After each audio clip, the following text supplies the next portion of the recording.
Hi, hello, welcome. This is Quick Histories. I'm Louise Quick, and today we're going to be looking at everyone's favourite 16th century ginger tyrant, Henry VIII. Or rather, we're going to be looking at his first wife, Katherine of Aragon, and some lesser-known nuggets about her. Starting with the fact that she was married to Henry for twice as long as he was married to his next 5 wives combined. So yeah, let's check it out. The marriage of Katherine of Aragon and Henry VIII lasted more than twice as long as his marriage to his next 5 wives put together. So we all know about Henry VIII, big ginger bloke, king, Tudor, 16th century, famously had 6 wives, and we all know the divorced, beheaded, died, divorced, beheaded, survived. We sort of always concentrate on the fact that it was sort of, he divorced Katherine of Aragon to marry Anne Boleyn.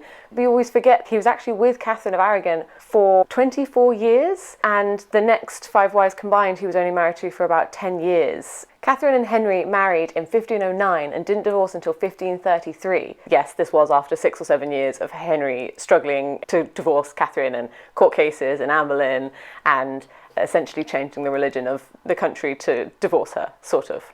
But we're not here to talk about the Reformation, don't want to talk about that today, not in the mood. We're here to talk about Katherine because she's often just sidelined, or just she's the one that was divorced and we move on and we talk about Anne Boleyn, but she was married to him for 24 years, so there's a lot of history there as well. Like, for example, a lot of people don't realise that she actually first came to England in 1501 to marry Henry VIII's older brother, Arthur. Catherine would have been, I think she was about 15 years old, and she came over to England as part of an arranged marriage and married Prince Arthur, who was the heir of England at the time. However, unfortunately, then Arthur passed away about 5 months into their marriage, so that sort of ruined those plans. Fun, slightly weird, awkward fact. At the big ceremony, the wedding ceremony they had in St. Paul's, she was actually walked down the aisle by a 10-year-old Prince Henry, who was the future Henry VIII and her future actual husband. Following the death of Arthur, Catherine had a rough sort of 7 or 8 years, where first she was betrothed to Henry, and then she wasn't, and there was lots of bickering about her dowry. Then in 1509, this all changed very quickly. Henry VII died, Henry became Henry VIII, and he immediately wanted to marry Katherine of Aragon. So they got married and were coronated all in the same year. When they got married, Katherine would have been about 23, and Henry was about 17 years old, so she was a little bit older than him. And there's evidence that he really admired her and rated her opinion and her leadership skills. One of the most important things that's often quoted is that in 1513, Henry was off doing his favourite pastime, which was having wars, mainly with the French. And he left Catherine, he appointed her as governor of the realm, which basically meant that she was in charge while he was away. Under her leadership, the English went and fought the Scottish at the Battle of Flodden. The English trounced Scotland, and the battle actually resulted in the death of James IV, and Catherine sent his bloodied coat to Henry as a nice little prize, little war prize, as you do. Then, 3 years later, Mary was born, who became Mary I. So this is where, not a myth exactly, but another sort of unknown factor comes in. We know that Catherine and Henry had 1 child, and it was a daughter, darn it. But they actually had 6 other pregnancies, but they unfortunately all ended badly. One of those included, I think they'd only been married for about a year, when she gave birth to a son.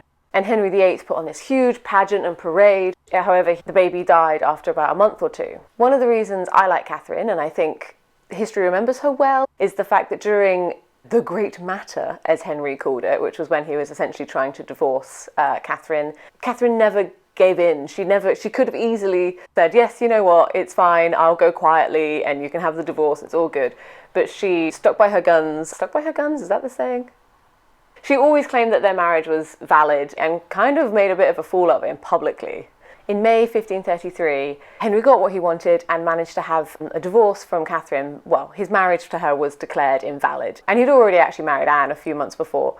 What's ridiculous is that after all of this painful divorce procedure, he actually was only ever married to Anne Boleyn for about 3 years, and then he beheaded her. Let's just not get started on Henry VIII. He's just a bit Henry VIII, isn't he, really? Now, I know the Tudors, they're a huge bit of history, somewhat oversaturated, to be honest. There's many other bits of British history or history generally that we could look at, but I've always just had a soft spot for the Tudors, and I think it's because they've got such great queens. Like, they're just chock full of great queens, like an episode of RuPaul's Drag Race All-Stars. And what makes it even better is that Henry VIII was just trying so hard to have a son, and in fact the Tudor era is remembered for its great queens. Kind of all starts with Katherine of Aragon as a very strong queen who was able to rule almost in her own right. If I was ever in a fight and I could call on anyone from history, maybe not anyone from history, that would probably be like Genghis Khan, I'd have him on my side. But Katherine of Aragon wouldn't be a bad person to have on your side in a fight, I think.